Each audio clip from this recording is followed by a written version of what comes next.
नहीं, निशाना हमारे ऊपर है, हम बहाना है, निशाना और है, और निशाना आ रहा है। आज देख लिए जैसे जांच कमेटी पर आपने कैसे सवाल खड़ा कर दिया।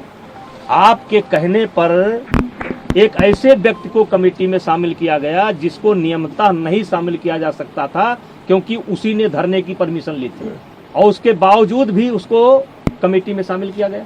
अब देखिए, मैं सब चीज़ों पर नहीं बोल सकता, मामला सुप्रीम कोर्ट में है और सुप्रीम कोर्ट के संज्ञान में है और पुलिस के निगरानी में है। मैं बहुत कुछ नहीं बोल सकता। सांसद जी, आप इस बात का दबाव कही थी कि आपने जो ऑडियो थी वो ऑडियो किसको दी है? वो जो एक खिलाड़ी की ऑडियो, जांच कमेटी को। कौन खिलाड़ी था ये कोई जरूरी है भाई? जांच कमेटी को दे रखी है।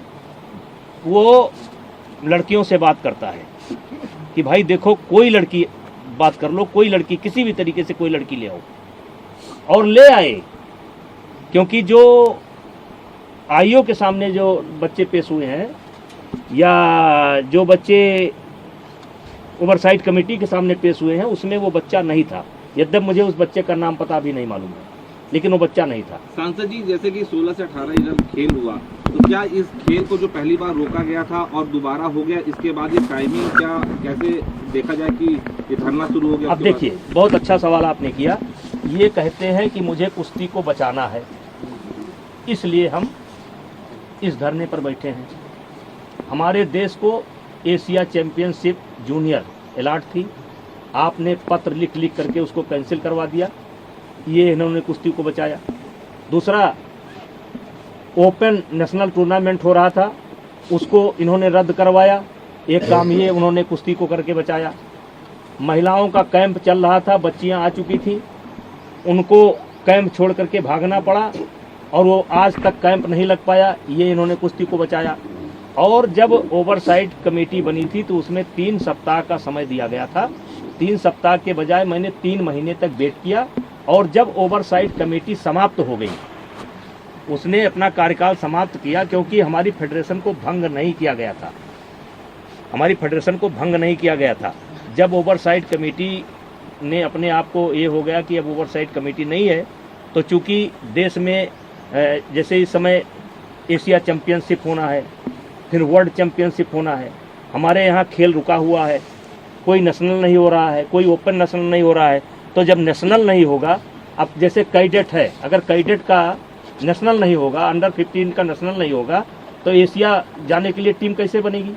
एक प्रक्रिया है ये कि पहले हमको कराना पड़ेगा। हमारी फेडरेशन भंग नहीं थी, हमने जो है इस खेल को करवाया।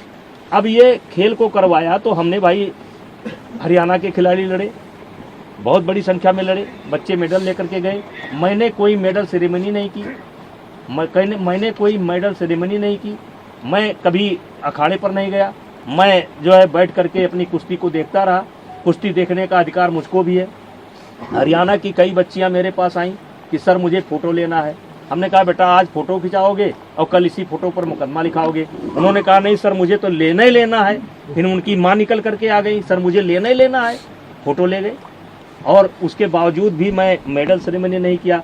लेकिन ये कहते हैं कि मुझे खेल को बचाना है, तो खेल को बचाना है तो नेशनल को बंद कर देना है, ओपन नेशनल को बंद कर देना है। ये खेल को बचा नहीं रहे हैं, और ये आने वाले समय में पता चलेगा कि इस 4 महीने के अंदर इन्होंने खेल का कितना बड़ा नुकसान कर दिया है। लेकिन मैंने प्रतिबंध लगाया कि हरियाणा का खिलाड़ी अपने ही राज्य से खेलेगा। अब यहाँ पर यह सवाल उठा, जब ये मैंने प्रतिबंध लगा दिया कि हरियाणा का खिलाड़ी अपने ही राज्य से खेलेगा, तो हरियाणा में गेम बहुत ऊपर है।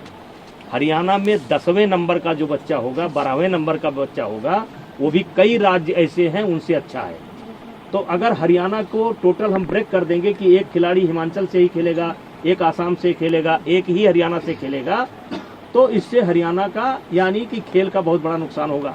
उसकी मैंने एक व्यवस्था दी, उसकी व्यवस्था दी कि एक नेशनल होगा जिसमें अपने अपने राज्य से एक खिलाड़ी खेलेगा, जो अपने राज्य का गोल्ड जिसके पास होगा एक खेलेगा, लेकिन खेल का नुकसान ना हो, इसलिए मैंने एक ओपन नेशनल की व्यवस्था की कि नेशनल होने के साथ ही हम एक ओपन नेशनल कराएंगे, जिसमें कहीं किसी भी प्रांत का कोई खिलाड़ी भाग ले सकता है।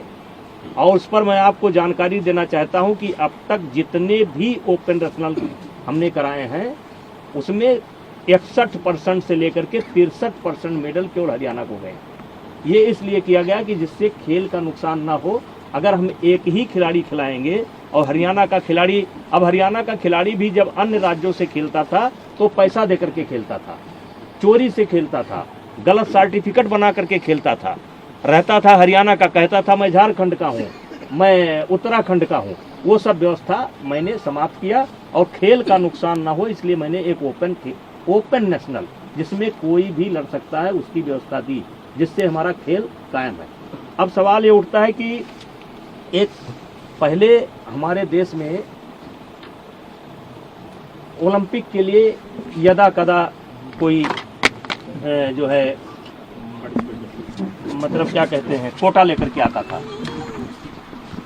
तो उस समय हमारे यहाँ नियम था कि जो खिलाड़ी अपना कोटा लेकर के आएगा वही खेलने के लिए जाएगा।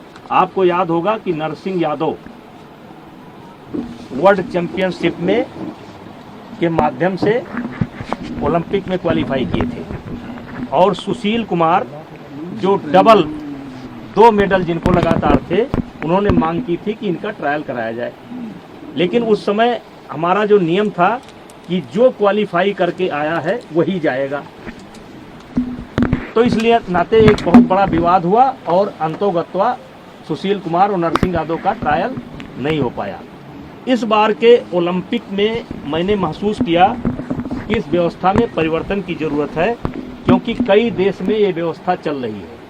क्योंकि मान लीजिए कोई रेसलर है जिसने क्वालिफाई किया और वो उसको हल्की फुल्की चोट आ गई या उसकी थोड़ी तबीयत खराब है, तब भी वो नहीं बताता है कि हमारी तबीयत खराब है, तब भी वो नहीं बताता है कि हमको चोट है, क्योंकि मेडल नहीं आएगा तो ओलंपियन कहे जाएंगे।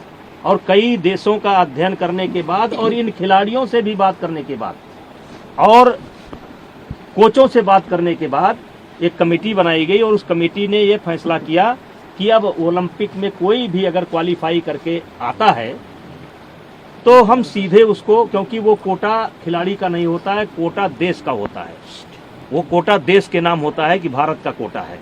तो हमने एक व्यवस्था दी, हमने क्या मतलब सारी कमेटी ने मिलकर के एक व्यवस्था दी कि इनको ट्रायल देना पड़ेगा। अब ट्रायल कैसे होगा? तो ट्रायल ये होगा कि पहले जो कैंप के खिलाड़ी हैं उनका आपस में ट्रायल होगा और जो उस समय फर्स्ट आएगा 4-6 दिन के बाद हफ्ता व्यवस्था दी जाएगी। 1 हफ्ता के बाद जो देश में फर्स्ट आता है और जो क्वालिफाई करके आया उसके बीच में इनका एक मुकाबला होगा। अगर जो क्वालिफाई करके आए हैं अगर ये उस बच्चे को हरा देते हैं तो इनका कोटा कंफर्म हो जाएगा। बाई चांस ये कुश्ती हार जाते हैं तो चूंकि ये क्वालिफाई करके आए हैं तो 15-20 दिन के बाद इनको एक मौका और मिलेगा उस बच्चे को हराने को। अगर कोई नया बच्चा आता है तो पहले उसको देश के बच्चों को हराना होगा, फिर इनको 2 बार हराना होगा। अगर 2 बार इनको हरा लेगा तो उसको वो जाएगा। इसका भी इन लोगों को विरोध है।